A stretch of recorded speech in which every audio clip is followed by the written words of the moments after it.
ආයිබෝවන් අපේ රස YouTube channel එකට ඔබ ආදරෙන් පිළිගන්නවා. ඉතින් අද මම රාබු කොළ සම්බෝලයක් පිළියෙල කරත් තමයි ලෑස්ති වෙන්නේ.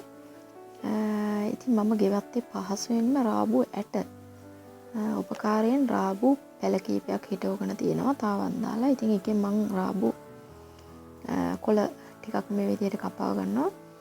ඉතින් ඕගොල්ලන්ටත් පුළුවන් අඩු පොහොර ප්‍රමාණයක කෘමිනාශක නැතුව වෙළඳ පෙළෙන් මිලදී ගන්න නැතුව ඕගොල්ලන්ගේ ගෙවත්තේම මේ වගේ රාබු පාත්තියක් සකස් කරගන්න.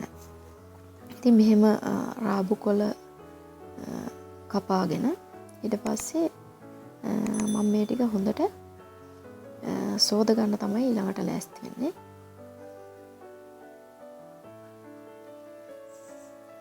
ඉතින් මේ රාබු කොළවල ගුණ ගත්තොත් අපි විශේෂයෙන් මේවා මූත්‍ර ගල් වකුගඩු අමාරුව තියෙන අයට බොහෝම හොඳ ප්‍රතිකර්මයක් විදිහට දේශීය ಔಷධයක් විදිහට නිවසේදීම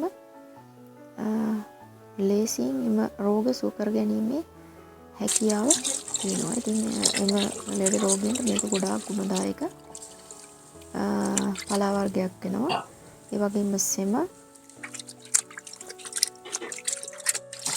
ඒ වගේම ආර්ශස් රෝග සෙම ඇති රෝගීන්ට මේක හොඳ ඖෂධයක්.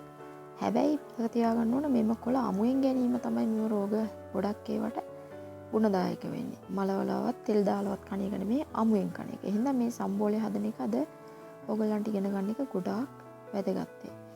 ඉතින් මං ඉස්සල්ලා රාබු කොළ ටික සෝදාගත්තා. ඒව පොඩි වෙන්නේ නැති වෙන්න සෝදලා ස්ටේනර් එකකට දාලා වතුර බේරෙන්න තිබ්බා. දැන් මම ඒකට අවශ්‍ය පොල් සම්බෝලය හදන්න තමයි ලෑස්ති වෙන්නේ.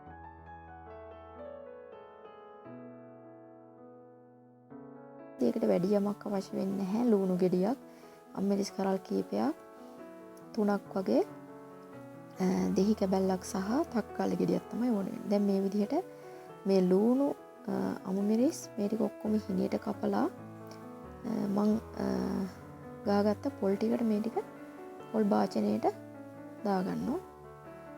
මේ විදිහට දාලා තක්කාලි ගෙඩියත් කපලා ඊළඟට පොල් ටික මේකට දාලා මිශ්‍ර කරගන්නවා. වැඩි පොඩි කරන්න යන්නේ නැහැ. එතකොට මේකේ තෙත ගතියක් හැදෙනවා. ඒ හින්දා කොළවත් පොල්වත් වැඩි අනන්න එපා. එතකොට මේක කන්න අපහසු වෙන හින්දා මේක හදලා තියලා ඊළඟ ලුණු තේ හැඳි භාගයක් විතර දැම්මම මම පොඩ්ඩක් නිසා ඊළඟට දෙහි කැබැල්ලක් මිරික ගත්තා. මේ ටික දාලා ඔයගලන්ට ඕන නම් මේකට තව උම්බලකඩ ඒ වගේ දේකුත් එකතු කරගෙන රස වැඩි කරගන්න පුළුවන්. ඊළඟට මේක ඕනනම් ඔයාලට මේ සම්බෝලය අනල වෙනම තියලා කොළ ටික කපලා වෙනම තියලා කන වෙලාවට මේ ටික මිශ්‍ර කරගත්තොත් තවත් රස වැඩි. නැත්තම් මේක අනලා තියලා පස්සේ කන්න ගියාම මේකේ අර වතුර ගතිය ඇවිල්ලා ඒක කන්න අපහසු තත්ත්වයක් ඉන්නේ. ඒ හින්දා කන වෙලාවට අනලා ගන්න ඕන නම් තමයි ගොඩක් හොඳ. ඉතින් මම දැන් ඊළඟට කොළ ටිකක් කපා ගන්නවා. කොළ මේක අර ගොටු කොළ වගේ මුකුණු වෙන වගේ ගොඩක් පොඩිවට කපන්න අවශ්‍ය වෙන්නේ නැහැ. මේ කොළේ ගොඩක් පොඩිවට කැපුවොත් තැලෙන ගතිය වෙනවා. වතුර එකතු වෙනවා. එහෙනම් මේ විදිහට වතුර ඔක්කොම බේරුණාට පස්සේ හොඳ වේලි ගතියකට ආවට පස්සේ මෙන්න මේ ගානට වගේ මේ කොළ ටික කපා ගන්න. මේ වගේ විෂ රසායන ගොඩාක් නැතුව ගෙවත්තින් නෙලාගත්ත නිසා ගොඩාක් ගුණදායක විදිහට මේ සම්බෝලේ හදා ගන්න පුළුවන්. ඉතින් කපාගත්ත කොළ ටික මේ විදිහට භාජනයට දාගන්නවා.